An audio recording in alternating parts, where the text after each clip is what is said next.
would love to welcome our amazing panelists. Chris, Jake, and Beck, thank you so much for giving us 45 minutes to an hour of your time today. I know it's a long time, especially in the sales world. So thank you so much for joining us, and welcome to another Sales Hacker webinar. Thank you very much, Mikey. Good to be here. Good to be here. Awesome. Well, okay, before we dive into the juice, I do like to get a bit more of an introduction from the three of you, just so we can get a bit more acquainted with the audience. Beck, I'll start with you. Do you mind just giving us a bit of background on yourself? Yes. Hi, everyone on the line. My name is Beck. I work for a sales media and consulting company called Flip the Script with a little bit of teeth. And my background in Equip is I was an AE in Texas, oddly enough, slinging HVAC, plumbing, heating, lighting contracts, then moved out to the Bay Area. And at 30 became an SDR. Because I didn't understand tech and I wanted to know more. And so I saw kind of a gap between those two worlds. So got into some sales tech companies and tried to bridge the gap of what makes sense for both of those worlds in the modern prospecting world. That's it. I'd say you didn't give yourself enough credit by saying you work for. You are the founder and CEO and the brains behind Flip the Script. So you need more credit there, Beck. You're doing some awesome work out there for the sales development community. Thank you very much. Well, speaking of founders and CEOs, Chris. We'll move over to Chris. Give us a bit of about yourself. And Beck, thank you so much for joining us. Of course. So for those who don't know me, I'm Chris Rudy Gropp, CEO and co-founder of Sendoso. For those of you who don't know what Sendoso is, we are a corporate gifting and direct mail platform helping you send out gifts, direct mail, handwritten notes, you name it, we can send it. And before starting Sendoso, I spent about a decade in sales myself. So I was an AE, I was doing SDR work, I did everything. So I was an AE at a company called TalkDesk when I had the idea for Sendoso, and then I went from AE to CEO. The rest is history. Chris, can I interrupt for a second? This is completely unplanned, but I actually have a gift from Sendoso on my desk that I just saw. I love it. Oh, I remember this because I get a lot of gifts that are quote unquote unpersonalized, like meaning a lot of people send me alcohol and I don't even drink. And y'all sent me sour gummies, which I destroy sour gummies. This meant a lot. It will be gone in about 48 hours, but it meant a lot. There you go. I love it. Awesome, Chris. Thank you so much for joining us. And last but not least, Jake. What's going on? The background out there. Good to virtually. Well, I don't really see any of you, but good to meet everyone. If I haven't met you before, I'm Jake Dunlap. I'm the CEO of Scaled Consulting. We are at a 50+ person sales RevOps consulting company. So we work with hundreds of companies every year on their sales processes, sales tech stack, outbound optimization, methodology work, etc. So really anything around modern sales and building out structure and processes in both process and tech is what we do. In a previous life, I was a rep. I was back in the day. It used to be called a full cycle rep, where you had to I had to prospect, close deals, and manage accounts. I was a VP of sales, Glassdoor, and a few other companies before I started Scaled. And I'm looking forward to this topic in particular because I think today more than ever, the days of just send all emails and volume-based metrics are going the way of the dinosaur. So I'm pumped. Wicked. I'm pumped too. Well, thanks, Jake. Thanks for joining us.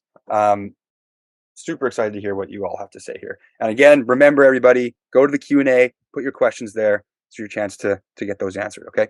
So to start it off, we kick off the conversation. So as I mentioned before, we all know it's getting a little bit more difficult to reach the right prospects right now. I want to hear from the three of you. What's working for you right now? Are there any favorite innovative prospecting techniques that you're using and is seen to be successful? Beck, I'll start with you. Yeah, so I've been thinking a lot about pattern interrupts recently and kind of setting the sales pattern. And so I think the unique problem that I've seen in the market, which I'm sure, Jake and Chris have also seen, which I want to get your take on, is that we haven't had for, hundreds of years is how do I stand out? Because wind the tape back 30 or 40 or 50 years ago, people drove to someone's office and they knocked on the door and they're like, hello, my name is blank. And so the pattern interrupt was that you couldn't drive to more than, 10, 15 offices. But now we can send out, 300, 400, 500 emails. And so, I've seen statistics of people are getting 200 to 200 emails for a decision maker pre-pandemic, 250 per day post-pandemic.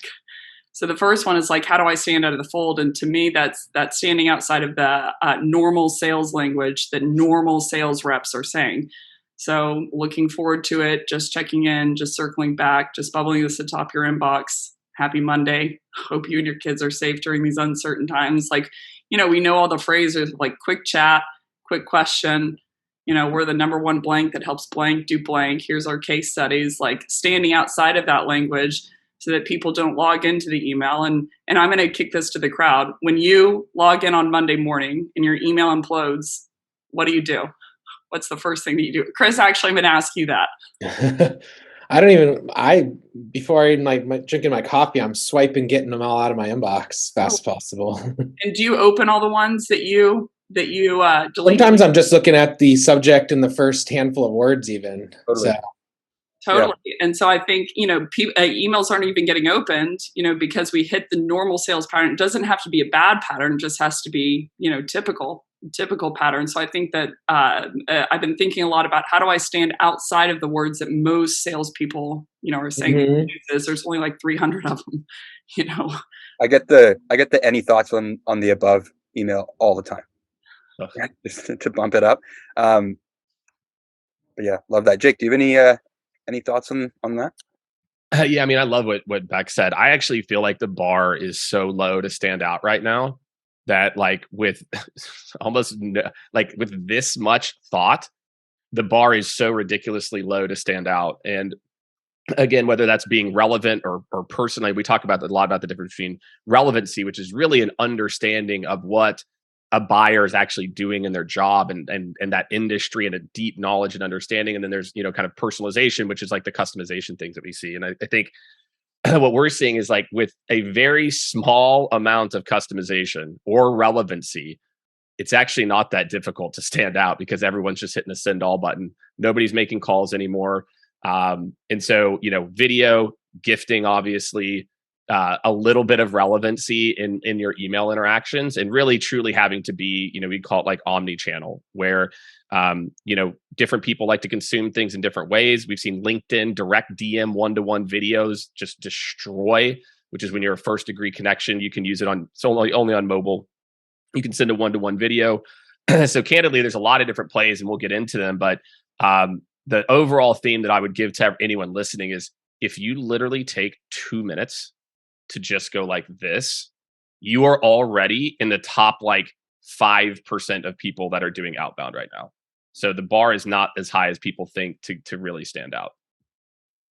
One of the things I'd double down on that one too, on the personalization side that I've seen recently and some of our reps do is personalization with even embedded images or GIFs or whatnot. And SDR is actually learning Photoshop as a new skill set, or one of those online photo editors. You don't have to get the full Photoshop suite, but I find that pretty interesting as another kind of evolution of personalization and embedding a really relevant image or set of images.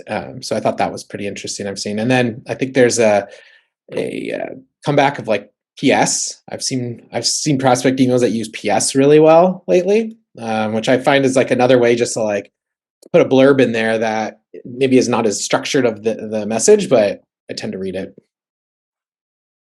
I think it's also super interesting, Jake, of what you were mentioning of the personalization will work because the pattern, knowing them a little bit, will pattern interrupt because the pattern is to not know them at all. Exactly. Yeah. Roll that around in your brain for a second, that the pattern is to not know anything about them. So I couldn't advocate for what you were boasting more. And to me, gifting's a part of that because it's a pattern interrupt in and of itself as a channel. But how do I tie, these two things of personalization is one-to-one, equip about you. And then to your point on relevance, and I hear relevance described a lot. But to me, it means three things. And you mentioned one of them of what are my buyer personas metriced on? They metric to drive MQLs, book meetings, close one revenue, What's relevant to them in terms of the triggers in market? Like any kind of action they've done, requested a demo, didn't schedule one, did their company IPO, did the company just receive, funding, they download content, webinar registrants, event attendees, et cetera. And then what are the problems that they commonly run into as a buyer persona? If you have those three in personalization, it's like, to Jake's point, you just smoked. Mhm. Yeah, you do that, you're in the top like 0.5% right now. Oh yeah, for sure. Which is, it's a little sad to me that that's the case, but to your point, the good news about all of that is to your point, it's really, and I say this with a little bit of hesitance, almost because it sounds to some degree pedantic, but prospecting is really easy. It's really easy when you think about it. You just have to do those four things, and you just stood out from 99.9% repeating, of reps because they're not. So that's the good news is you can step over the bar quite easily. Yeah.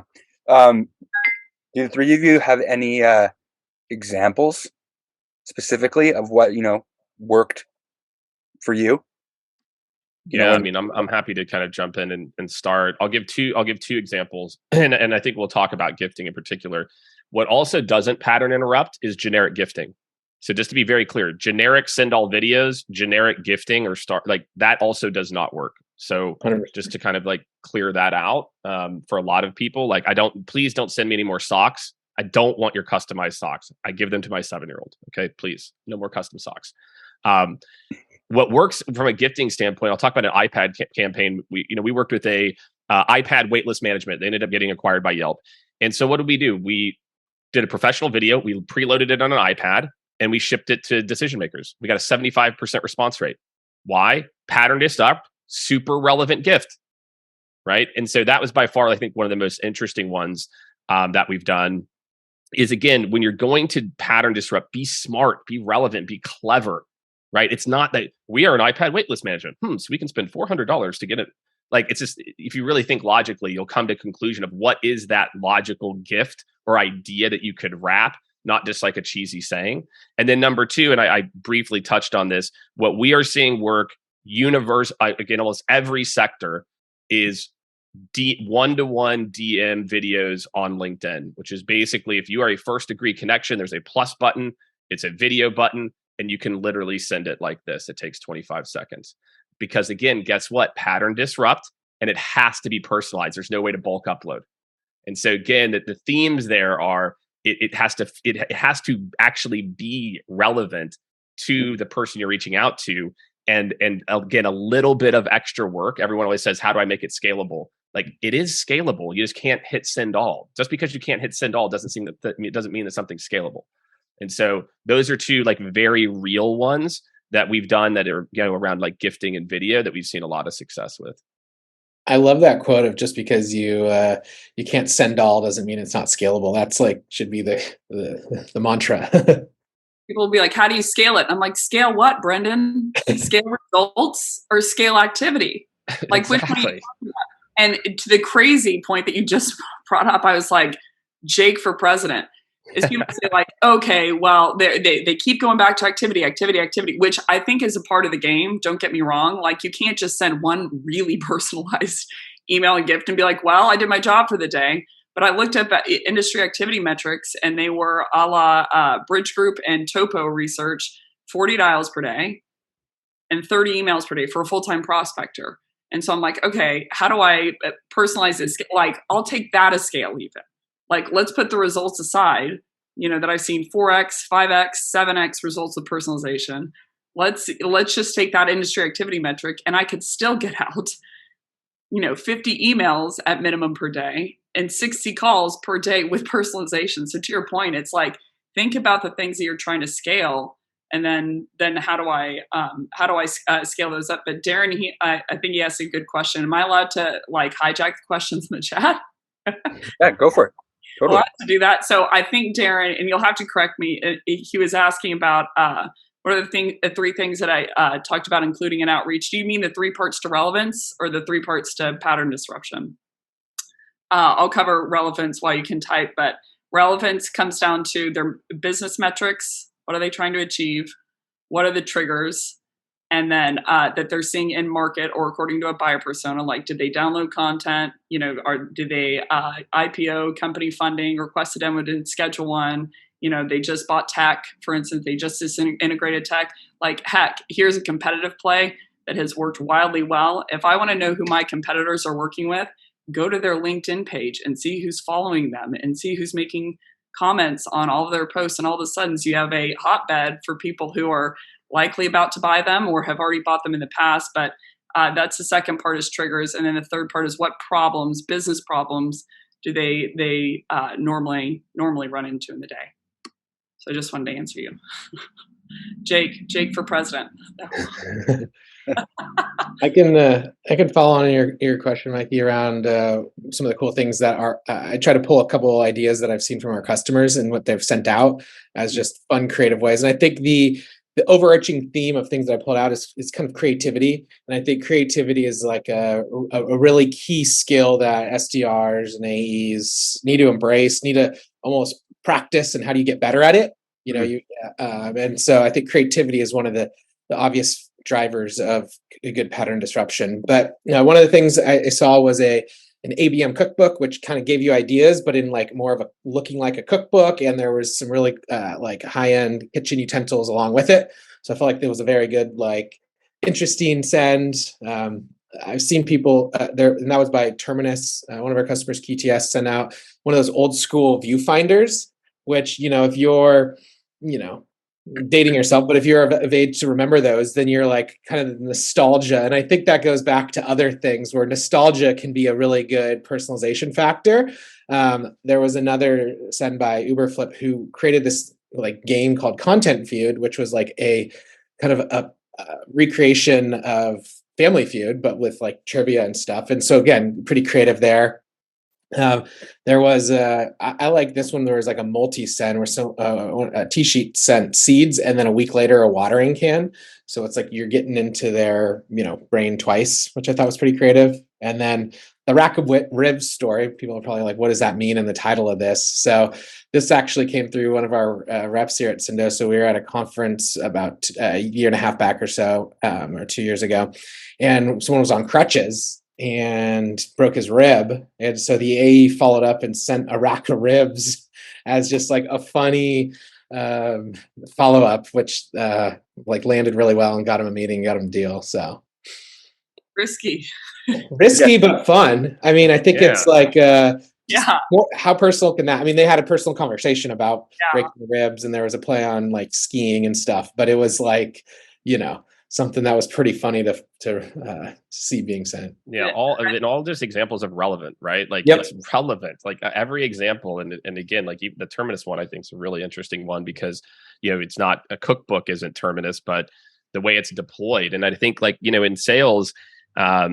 this is the fun part of the job, being creative and doing these things. If you're just hitting send all, I can get bots to do that. In 5 years, bots are already going to be doing it. Mm-hmm. So I just feel like those examples are so good, Chris, because it just, again, like you have to unlock your brain a little bit now, but it's not really different to Beck's point than it was before. And so I just think hopefully everyone listening to this is just like, just spend a little bit of time just being creative and thinking. And if you're not that creative, go to your peers who are and just steal their best ideas. Like that's another strategy that's totally fine. But I just love all those examples. There's one, and I am never going to advocate of like, hey, this is the best technique, but I will say I've taken one meeting from an SDR since I've been in SaaS, one meeting. And I'll tell you what he did. It was different. And I started trying this. I'm like, oh my goodness. It was like fire, not just response rate, but book meetings rate is, he sent me a message and he said, hey, I've been watching a couple of the videos. Did you know that when I Google your name and flip the script dead on, that your website doesn't come up? So I diagnosed it with my engineer, and we think it's because your metadata is off.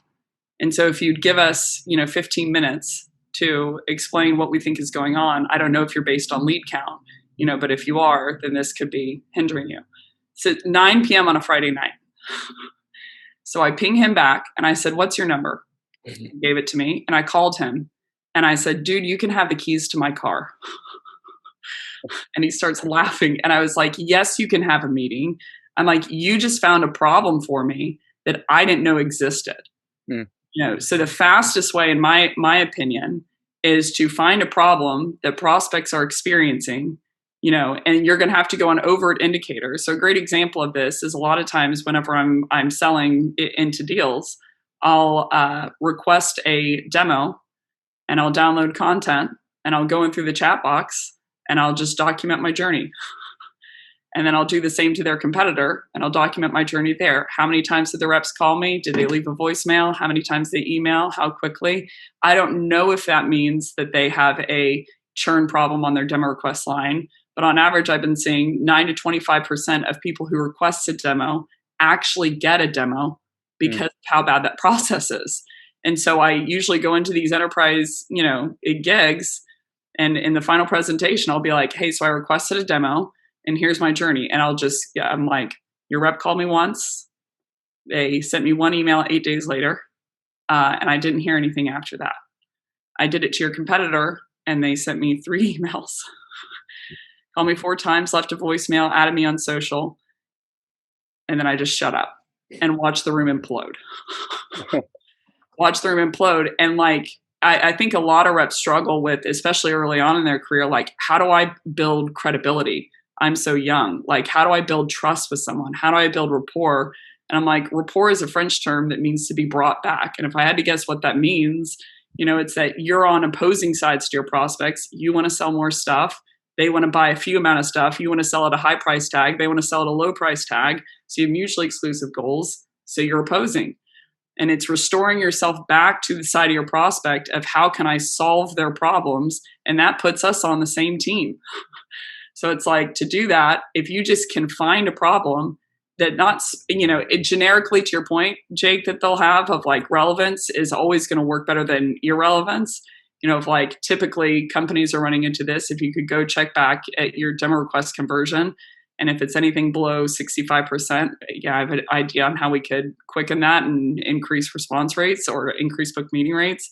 But if you can do it for them specifically, the results for booked meetings and closed one is uncanny. So my biggest advice, and gifting is going to be a part of that of to your point of they ran into something. How can I hook that into, a problem that they're on the business front genuinely experiencing? And then the trust is it doesn't matter how old you are, doesn't matter, all of a sudden you're the one that the expert is the one who tells them things that they don't know.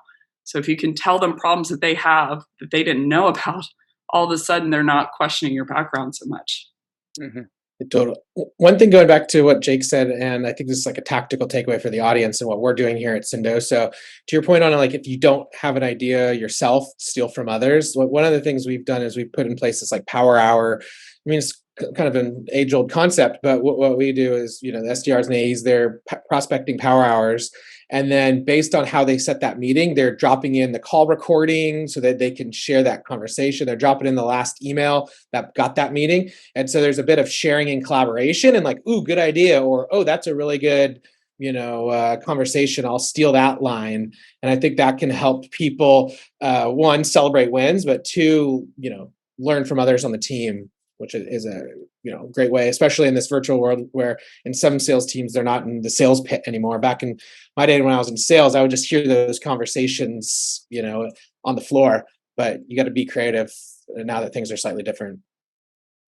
Totally. So we have a question from Sarah in the chat. Jake, I'll direct it at you to kick it off, but have you seen any sustainably focused gifts or outreach that have a positive response? Well, outreach is just general. So yes. And then gifts, I think that one of the big issues I see with a lot of the things we're talking about, like gifts, videos, is we for some reason, we don't think of it as a core part of a sequence strategy or a cadence strategy. And I think that's the first myth that we need to get rid of, is that when we think about building it's not a campaign like gifting, and it's not a and I think marketing and sales is well, but it's not emails and calls. It's no, it's integrated. And so again, I think what we're getting at here, Sarah, for my advice to you would be to say, again, thinking through where would it best fit, right? There's a lot of different areas. Should it be the first touch point? Usually not. Like I can just tell you, like that's our experience. Should it be like a second or third or whatever? Can it be the first if it's super, super relevant? Sure, maybe. But I think it's the companies we see that are doing a good job are not doing the things everyone else is doing. They're not using like, hey, I'll buy you a Starbucks gift card. They're not doing XYZ other thing that's cheap and easy. Instead, they're thinking of how can I be clever, and they're not trying to bribe people either. Hey, if you do this, then I'll do this.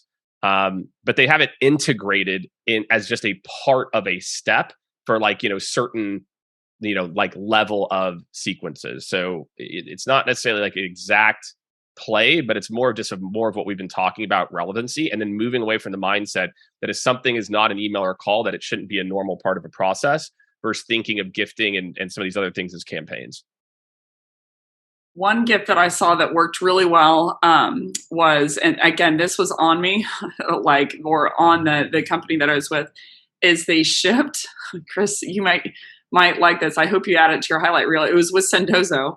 They shipped a phone to the leader. They opened it up, and it was like, it was a burner phone. It was like pretty cheap, like a $30, $40 phone. And then when they opened it, it rang, and it was the rep. Super creative. It's like, that's incredible. And to your point, Jake, it's like, think outside of the box. The great news is the box is tiny. We're all using the same freaking words. So it's like, think outside of the box.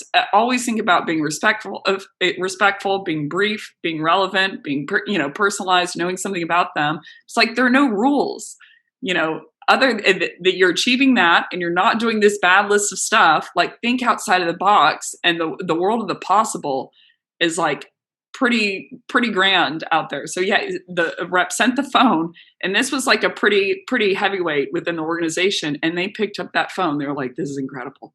This is incredible.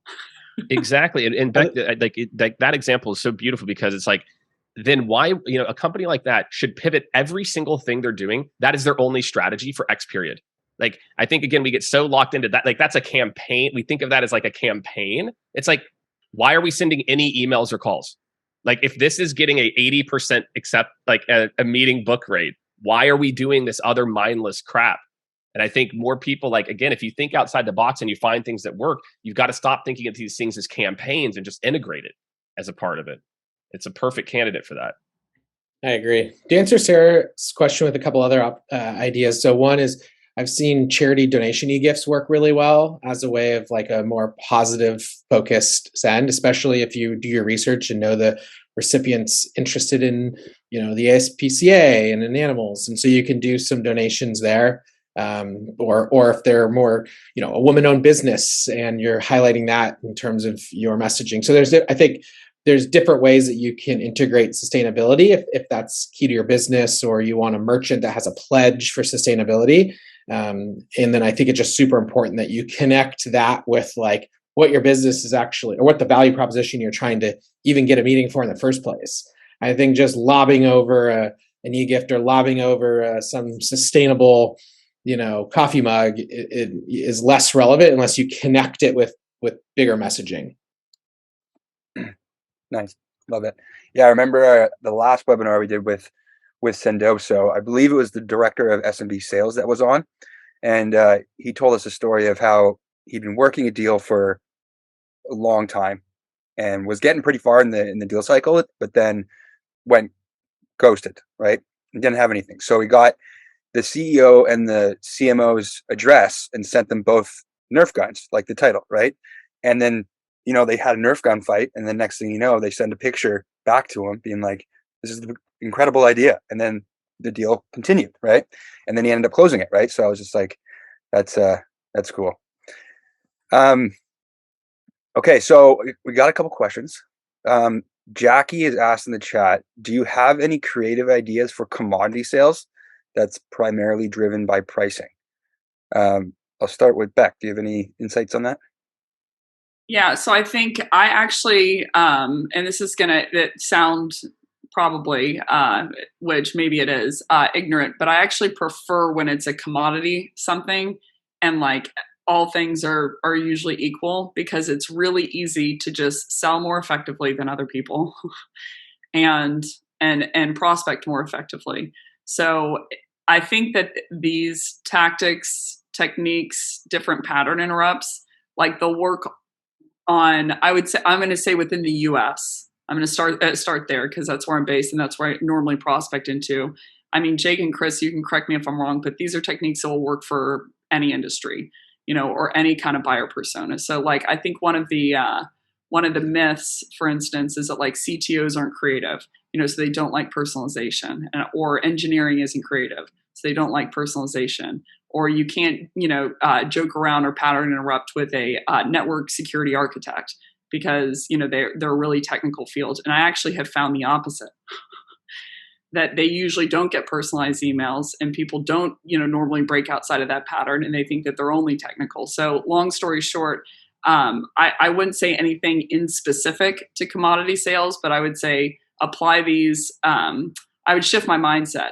So I think that it will probably likely be easier within commodity sales to use these techniques because sales reps, regardless of industry, regardless of what they're selling, aren't doing things like this. Mm-hmm. Chris, Jake, do you have any additional thoughts? I've been thinking because I asked her what industry was. I was going to try to come up with one on the fly for her, which is like organic vegetable oils, sunflower, canola. So think about so you're probably selling to wholesalers, right? So you're selling to people or distributors, right? So I would just think about, what does a distributor care about? Well, they care about, more shelf space. They care about increasing their margins. And so again, could you come up with a gift or like, hey, I know that you represent these products. You know what makes this meal better is my oil. So I would really just walk through the life of a distributor and then think about what a pattern disrupt option would be. I'm going to think about this more though, because I do want to give you a specific one. But I think anything Beck said is spot on. Every industry that this is applicable, a pattern disrupt is a pattern disrupt. And, even with all of these, ideas we have, there's something in there for you that if you just sit there for a little bit, Jackie, and just think through okay, well, what could I do? Could I just send them sunflower seeds or something? I don't know. But there is something there for you 100%. Totally. Awesome. So we got another one from Gianluca. He's like, consider all these valuable advices. What do you think are the best tools to train/coach the sales team and align them on procedures, sequences, content, and do onboarding of new salespeople? Chris, do you have any thoughts on that one? So there's a lot of tools out there for kind of learning and training. One that I've heard a lot of success with is Spec-It, as like a cool tool that helps with training and enablement. So there you have it. Beck, Chris, do you guys have any insights or thoughts? Or sorry, Beck and Jake. We use Spec-It too. I mean, we're a partner of theirs, and so we do a lot of deployments of Spec-It. It's a really simple and easy tool. There's a lot of packs out of the gate that they have for most core tools. And then, outreach is kind of our go-to with SalesLoft, and some of these other ones as well. So between the two of those tools, you can kind of create a repeatable way for interaction. It doesn't mean it's send all. There's other ways to be repeatable. And then you've got a way to kind of train the reps in the tools that they're already in versus like a wiki. So those are kind of the two that I would kind of couple as a part of that. Yeah, the only thing that I would add is that the shift that I would make for the best, like quote unquote onboarding, is most of the companies that I see, they focus the majority of their onboarding in terms of like training reps, is training them how to use tech or training them how to understand what their company does. I would double, triple, 8x, 10x, 15x down on train them on what your buyer does.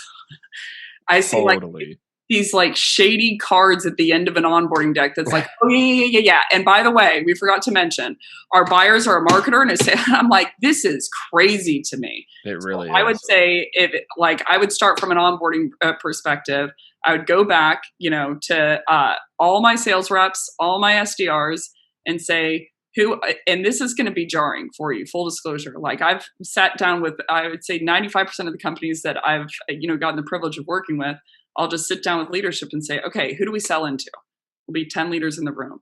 And after an hour and a half long debate that's blood filled and heated, we now have a list of who we sell into. So we're not even on the same page there. But once we have that, if your reps can't name the 5 buyers that you sell into, what they're metriced on, meaning they're gold on, what they're hired, fired, promoted, blah, blah, blah, to drive, the problems that they typically run into, and there's only going to be about 3 or 4 main ones, and then like things that are happening in market. If they don't know the metrics, and I would quiz my reps, what is a marketer measured on? And if they don't know that answer is MQL, demand gen marketer is MQL, then like they need to start there, because how can I speak to a marketer with relevance if I don't even know what they're measured on? So people say like, hey, I'll say like from a scale of 1 to 10, how similar is your product offering, or how similar is your value prop from a marketer to a sales leader or to an SDR leader, for instance, across your 4 buyers? And they'll be like, about an 8.5. I'm like, cool. So you now have a metric for how product centric you're selling. On a scale of 1 to 10, you're an 8.5 of product centric selling, which is like the selling no. So I would go back to my reps, and you're going to have to kick up the log, and there's a bunch of spiders that are going to run out. And I would say, hey, can y'all name our buyers? Can you name what they're metriced on? Can you name their top 3 problems? And if not, then we need to start there and have the education process beyond, they don't have to learn so many sales tips, tricks, and techniques if they just know through and through what a CTO does. And so it organically comes out throughout the writing. Mm-hmm. One other thing I'd chime in too on that, John Lucas' question on content, we use HighSpot. That's another tool, or a Seismic, that can work well. I know content was a part of your question. And then the last thing I'd say on that topic is just when we first got started, we did like an annual SKO, a sales kickoff. Then we moved it to twice a year. Then we changed it to an RKO and brought in marketing, sales, CX. And now we're going to be doing it 4 times a year. So I think there's value, besides just having a software tool, to have the revenue teams get together and have a more of a multi-day learning session with interesting content, with different workshops, with different live trainings. So I'm a big proponent of more RKOs than less. Awesome. And quick plug here. After talking about spec and outreach, Jake's hosting a webinar August 24th, 12 p.m. CT, and there's the link. Just put it in the chat. So go hang out with him again if you want. Beckett's there too. So if you want to learn, a little bit more, I think outreach, the people at outreach are there too. So all of the above. Groovy. Okay. One from the Q&A, Adrienne. I think I pronounced that properly. I apologize if I didn't. Are any of you familiar with any biz dev team tools that help keep energy up on SDR teams that work remotely? And she says, I recall a company, maybe Ambition, would play an SDR's theme song on every team's monitor whenever they booked a call. Any other additional tools that you guys are familiar with to help keep SDRs, energy up while working not in the war room? Another one I've seen is Incentive Pilot. I double down on Ambition. Their gamification platform, they make it fun, but I'm give my quip that no one's gonna like. They're like boring data girl. I'm like, the most fun thing for a team, the most motivating thing for a team is when they're winning. Yeah. When they're winning, So, I try to find the techniques, the messaging and the cold call, or the problems for prospects that when you talk about them, they work, and the rest will take care of itself. But yes, Ambition for gamification is a really good platform.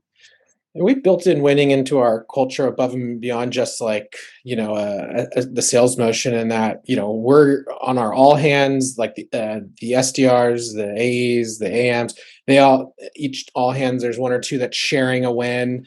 And so we've tried to take it more than just like, how do you share a win in real time, to like, how do we build that into our culture for lots of different times where, we're really showcasing wins across the entire company too, which helps on the inspirational side that Ambition can help with too. Mhm. Love it. Okay, I got a decently sized one question here from Sean. So he's been in the wine industry for 8 years, but has just moved to a new role department focused on corporate partners. So he's been doing customizable gift packs and virtual wine experiences, which are slowly becoming in person again. He's been getting better at tailoring his LinkedIn emails, Sales Navigator, and getting much more responses the past couple of weeks. He says the difficult part is figuring out who is the real decision maker, but LinkedIn has helped to look outside of that box into new industry/fields. So outside of LinkedIn, do any of you have any suggestions on other platforms /etc. He should be spending more time prospecting?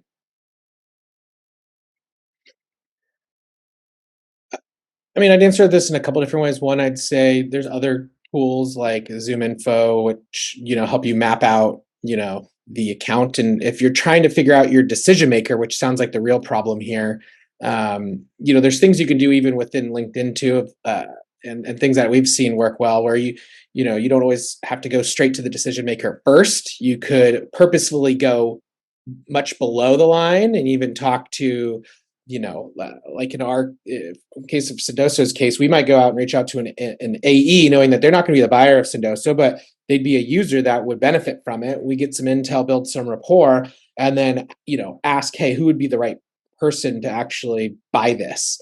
And so there's tactics like that can be used to, make sure you're not always just hitting up that VP, but getting intel, partner selling and using a tool like Crossbeam and figuring out who of your partners already knows this account intelligence can be also super useful as well. Mm-hmm. I have one suggestion and one piece of tech that might help, or two pieces of tech that might help. The suggestion would be, I would, if I were you, Sean, is this for outbound or inbound? I'm going to guess that it's outbound, but if you could answer that. So. For outbound, I would either way. I would go into my CRM of choice, and I would look for outbound deals. And this, I hadn't done this as a leader when it was suggested to me. I would look at or analyze closed won for the deals that we closed won on outbound. What was the first person that we started with? What was the level of their title? And what was the discipline of their title? Because I think there's a lot of theory of reps of who's the best person to go after, meaning in terms of decision maker, and really all you're trying to do is drive conversion.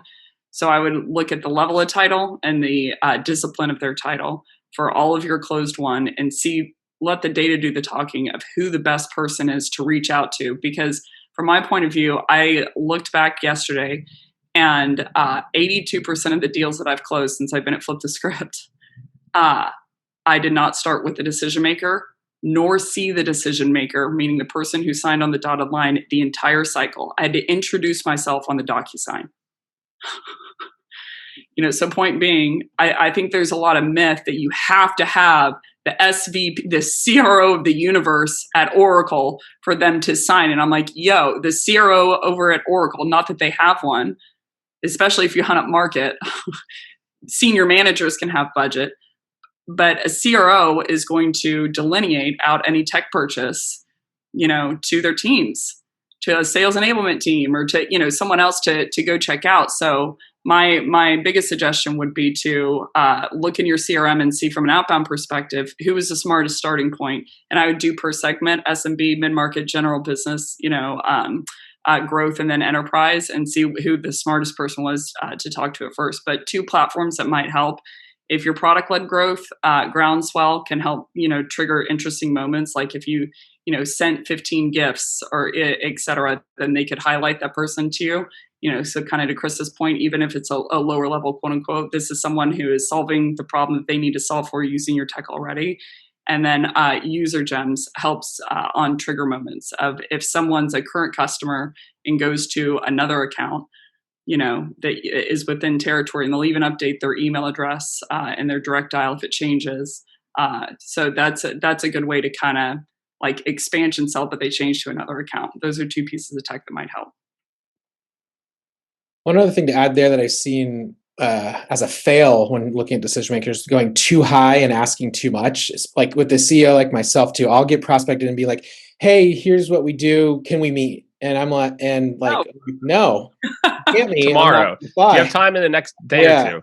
But I have seen people use techniques where it's like, hey, I'm working with XYZ on your team. Here's why they're evaluating us. If you're curious, let me know. And it's more of a soft CTA. And then I'm like, actually, I'm kind of curious. You sparked my interest, but you're not directly asking me to jump on a meeting in a really canned way. And so I do think you can go a way above the line to Mike Kenny's book. I've read that, and have a different talk track, which is more of an informative, hey, C-level, we're talking to these people about that. So when the deal gets to their desk, they're not surprised, but you don't need to go ask for meetings for 15-minute time slots to C-levels minute 1.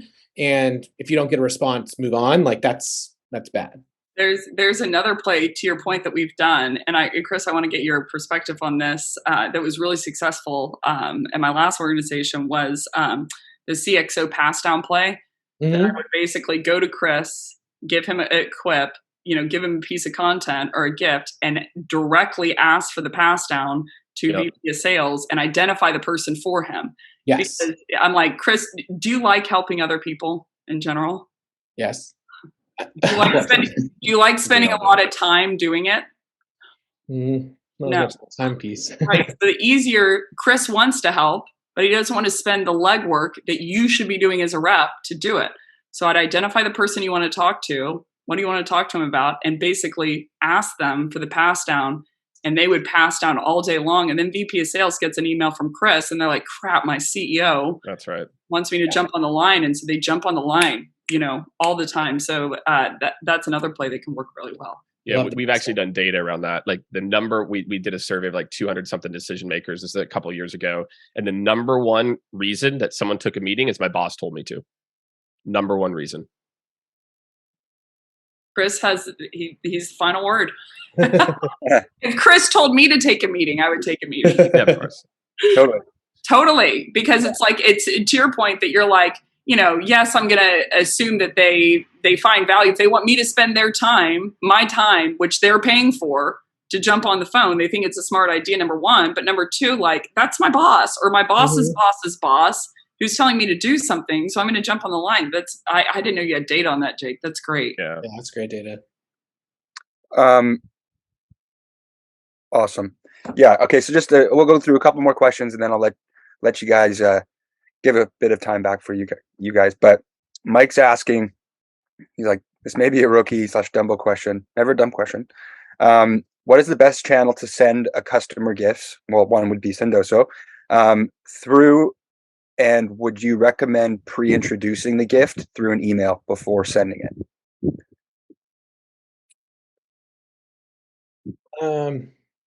I'm confused maybe with what the best channel to send a gift through would be.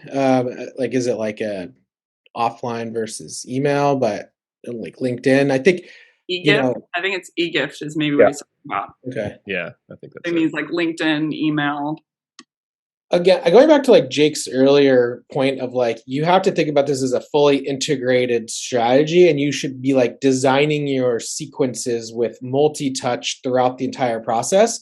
And so I don't think there's like a golden answer to this. It's like, as long as it's coming within the cycle and there's, before and after follow-ups, and it's thoughtful and it's personalized and relevant, I think you can win. I think there's some things like if you just, send someone a bunch of swag and they've never heard of you day one, that's like maybe a no-no.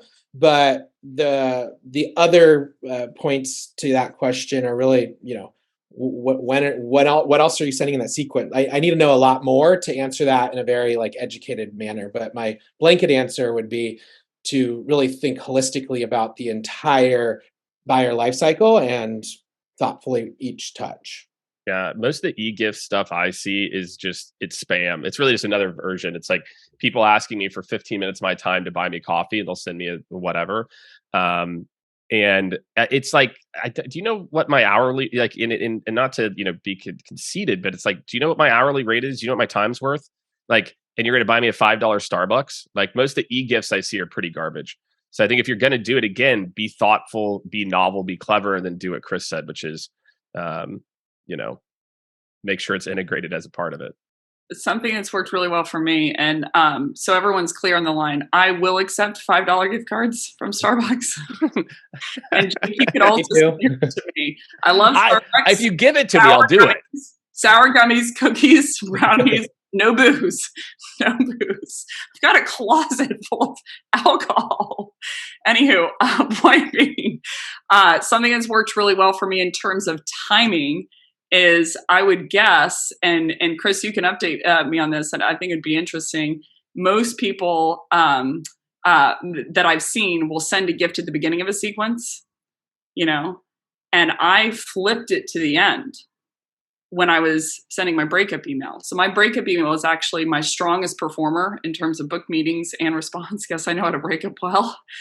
And I send them a gift then. Like, they're not giving me, like, quote unquote, breaking up is a chance to display exactly who you are, for the better or the worse, And so when I'm giving them a gift, when they knowingly did not give me what I wanted, which was a meeting, that threw gas on the fire. So in terms of sequencing, the other thing that might help with is, this sounds very strategic of me. People are going to question who I am after this. But I'm like, if I have 100 people in a sequence, and let's just say, hypothetically, I can only send 10 gifts. I want to see who the first email is good enough to trigger the meeting. Second email is good enough. Third email is good enough. Or fourth email is good enough. And I want to save my 10 gifts for the people that none of my first 4 emails worked for. So I would pick the people at the end of the sequence, and that drove a lot of results for me, whether that be e-gifts or not. But and another thing with you could do with Sendozo is no-show rates. People don't think about those a lot, or at least lost track of, or it fell out of the back of my brain. But industry no-show rates that I've seen is around 15% for email, double that for a cold call. So high likelihood, because I think it's a false objection. They're like, yeah, sure, Friday night. Yeah, sure. Great. Please hang up. Please hang up. Yeah, like, get out of jail free card. But if you send like a Starbucks gift card to me and to your prospect the day of your meeting or the day before, of like, hey, so you can stay awake in the meeting. Here's a $5 Starbucks gift card. Then that can decrease no-shows, because they know that you're investing. The more time, your resources, and personalization is a part of that, of like, I'm spending my time on you, that you invest in someone, the more likely, they are to say, okay, I can return this time investment, by matching it. Yeah. And what about current customers too? It's like, we're so obsessed with new, right? I know. It's like, how about you take care of your current customers, or maybe as a part of a growth sequence, where you're trying to make new contacts, you can use it there too. So I think we sleep on some of those use cases too, for sure. Expansion sell, cross sell, upsell, resell, renewal.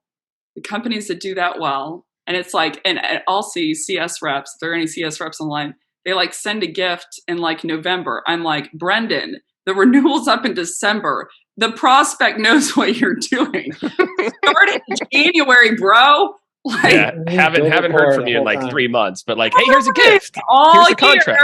And here's Brendan at Thanksgiving, So I'm like, I made it a part of my reps for CS reps, for any kind of expansion selling teams, like, put it in your calendar, send them a gift in January and March, in June. So when the renewal comes up, they already know that you value them, so it's not so like, please renew. Here's some muffins. Please renew. Totally. I could go on for, like, timing is just as important as the item itself. So, yeah. Totally. Okay, guys. Well, we got 3 minutes till the top of the hour. I want to give you a bit of time to prep for your next meeting or whatever it is coming up. But I want to make one more plug here. Beck's going on her Flip the Script tour. Chris. What's that? Chris is going to be there too. Exactly. Fantastic. That's starting October 17th. So the pre-reg link is in the chat. So, go sign up and come hang out with us again, But without further ado, I just want to thank you three so much for giving us the hour of your time and sharing all of this information with the community. I learned so much. So again, thank you three so much. And I really look forward to doing it again soon. And thank you, Sendoso, for sponsoring this event. It's been super informative. And if there's any questions that we didn't get to, go follow the 3 of these guys on LinkedIn. I'm sure they'll be happy to answer any burning questions. So again, thank you guys. Enjoy the rest of your early Friday.